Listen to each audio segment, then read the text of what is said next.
My hope is that through the conference, everybody leaves uplifted and excited about the next thing that they're going to be focusing on. We're all at some stage of trying to figure it out, what lies ahead and how we want to spend our one wild and precious life.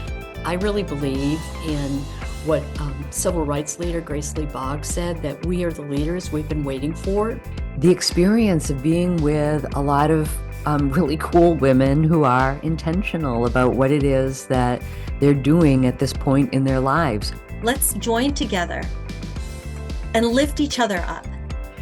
This is a place where you'll gather with other women, you'll hear from amazing speakers who will inspire you, but you'll also enjoy and probably mostly savor the connections and the people you'll meet. But I also hope that there'll be little tiny seeds that grow into huge, beautiful things we get to take away.